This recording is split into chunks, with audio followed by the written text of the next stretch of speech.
What's up everyone, it's Blue here at Blue Bears Games, and today's video will be my upgrade guide for the Masters of Evil Universes Beyond Doctor Who Commander Precon. Before I get to today's video, I want to first take a moment to let you know that if you'd like to help support my channel, you can do so in the following ways. Like this video, subscribe to the channel, share any of my content on your socials so other people can discover it, and or watch some of my many other videos yourself. In addition to that, if you're interested in ways that you can help support my channel monetarily, please read the description of this video, and there you will find a myriad of options for what you can do to help me keep this channel going. Anything that you can do to help is greatly appreciated, and I thank you for it. Now with that out of the way, let's begin.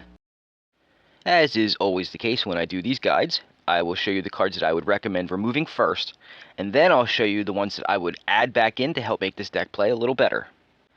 For this deck, I'm going to do what I think is the most obvious thing that you should do. Make it an artifact creature-based deck focused on using Daleks and Cybermen, with some help from a couple of Lords, and also add in some Necron love. On top of that, I'm also going to show you some cards that have really nice synergy with the rest of the deck that will both add some fun and add some resiliency to the build. It sounds like a lot of changes, and it is, so let me show you how I plan on doing all of this by first telling you what I would recommend removing.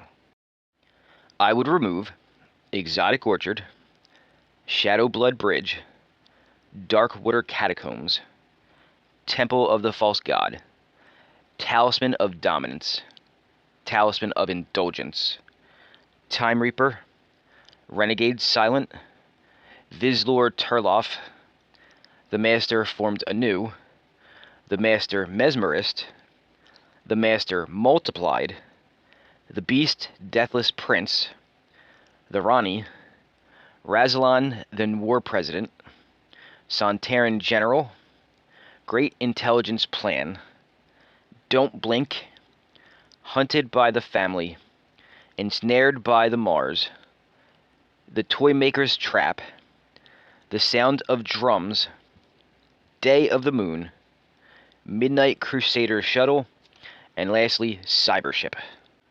That's 25 cards in total that I recommend removing, and honestly, I could have removed more, but I didn't want to completely obliterate any semblance of the original deck, so 25 seemed like a good stopping point.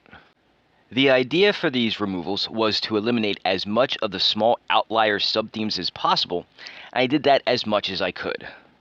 Additionally, this deck started out with 46 sources of mana, and I typically like to stay in the 42-ish range depending on the build, so I eliminated a couple of lands and rocks that I felt were unnecessary.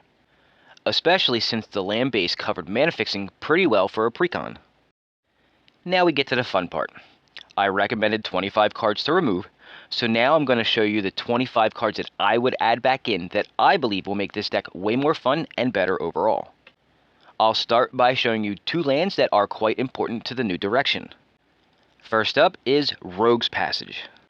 Just like all of the other Doctor Who decks, this deck wants to win with combat damage, so Rogue's Passage should help you get damage through. The second land that I'll recommend adding is called Academy Ruins. So, the fun additional theme that I added to this deck is going to be Graveyard Recursion of Artifacts, so this will help aid that along immensely. Next, I want to show you 14 creatures, but I'm going to split this up into 3 sections because they all do very different things. Don't worry though, just because they all do such different things does not mean that they won't synergize well with each other. The first section of creatures consists of 3 cards with one very glaring similarity. They are Universal Automaton, Bloodline Pretender, and Bark Form Harvester.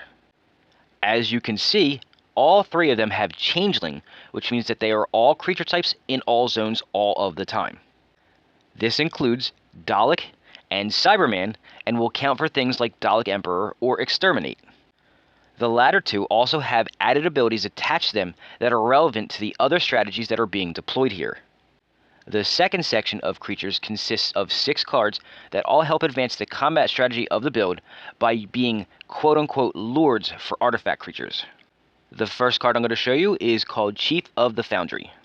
This is the typical lord that you usually see, which boosts power and toughness statically by 1. The second creature is Master of Ethereum, which also boosts power and toughness by 1, only now its own power and toughness is tied to how many artifacts you control. The third creature for this section is called Unctus Grand Metatect. This boosts power and toughness again by 1, but then it has all these other abilities attached to it that could end up being useful. The important one is the ability to turn creatures that you control into artifacts, even if you have no mana available. Not every creature in this new iteration will be artifacts. Most, but not all, so this will help those pesky non-artifact creatures assimilate to gain the buffs that the Lord provide if needed. The fourth creature for this section is called Scorpic Lord. This only boosts power by 1 and not toughness, but it also gives your artifact creatures menace, which is quite useful in a combat strategy. The fifth creature for this section is called Crypto Thrall. This does not give a statistical buff of any kind. Instead, it gives all your artifact creatures hexproof, which can be quite annoying to your opponents, especially those that rely heavily on targeted removal. The sixth and final card for this set of creatures is called Saheeli the Sun's Brilliance. Technically, this isn't a Lord, but it can put copies of them on the board for you, along with any other creature artifact that you control that can help advance your strategy. Sure, you have to sack them at the end of the turn, but that actually segues nicely into the last set of creatures that I'm going to show you. The last 5 creatures all deal with recurring artifacts from your graveyard to your hand, so you can cast them again. This is where I wanted to have some fun, and why the Saheeli that I just showed you should shine brightly in this build. The first 3 are Mirror Retriever, Workshop Assistant, and Junk Diver. All 3 of these are basically the same card with a different shell. When they die, you get to take an artifact from your graveyard and put it back into your hand. One thing to note here is that you can actually loop these infinitely if you have either infinite mana or enough artifact cost reduction on the board to do so. The fourth creature for this section is very similar to the 3 that I just showed you and is called Scrap Trawler. The difference here is that now, anytime any artifact is put into your graveyard, you can return an artifact from your graveyard back to your hand, but only if its mana value was lower than the card that got binned. The fifth and final card for this section of creatures is actually the payoff for all of this craziness, and is called Emotech the Stormlord. The payoff is that whenever 1 or more artifacts leave your graveyard, you get to create 2 2/2 artifact creature tokens. Suddenly, that Bark Form Harvester is looking a little better, isn't it? Now I want to show you 3 enchantments that should absolutely be added. First up is Artificer class. All 3 levels of this class are great for any artifact-based build, especially when you get it to the 3rd level, but I guess that's probably true for all of the classes. The second enchantment is called Phyrexian Scriptures. I'm normally not a fan of sagas, but this is one of the few that I do like. Under most circumstances, it's just a decent board wipe, but in this deck, it's most likely a board wipe for everyone but you. That last chapter is actually just the cherry on top. And the third and final enchantment is called Court of Ambition. The main reason that I'd add this is to help enable Davros' token making condition, but the bonus is that it can also be a consistent source of whittling down your opponent's health totals in general. Moving on to the artifacts, I've got 2 that I would recommend. The first is called Simulacrum Synthesizer. It's a little on the pricier side, and hopefully it gets a reprint to bring the price down, but what it does is kinda worth it. The tokens that it can create are some of the best in the game, and certainly will help aid in your path to victory through combat damage. The other artifact that I would recommend adding is called Mystic Forge, which is just purely good utility for this strategy.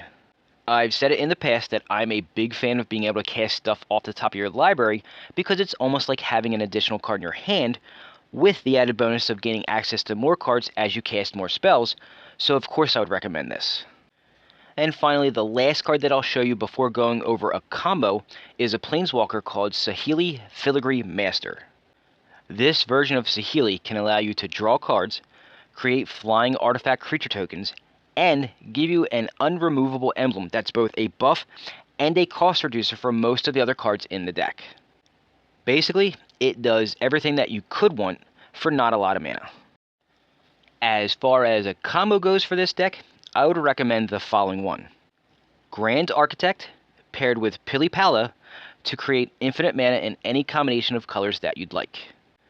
This is actually a classic combo, but if you're not familiar with it and you don't know how it works, click on the link that just popped up at the top of your screen right now. That link should take you to an explanation of how this combo works, but if you still need help with it, let me know in the comments. So now the question becomes, what do you do with all the mana?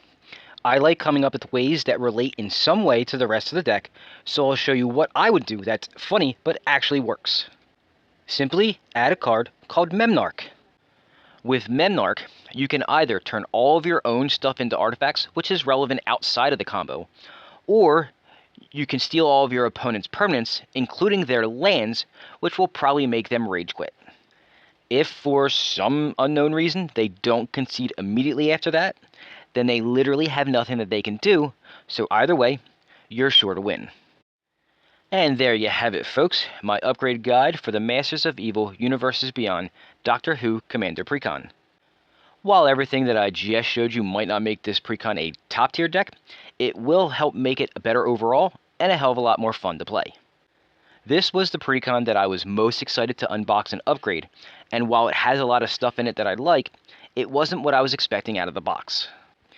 I was expecting something similar to the Necron Dynasty deck from the Warhammer 40k set of Precons, and when it ended up not being similar, I kinda had to take it in that direction. I believe that what I just showed you should make this the most powerful of the 4 Doctor Who Precons, even if all of them were upgraded using my guides, but they are all pretty similar in power.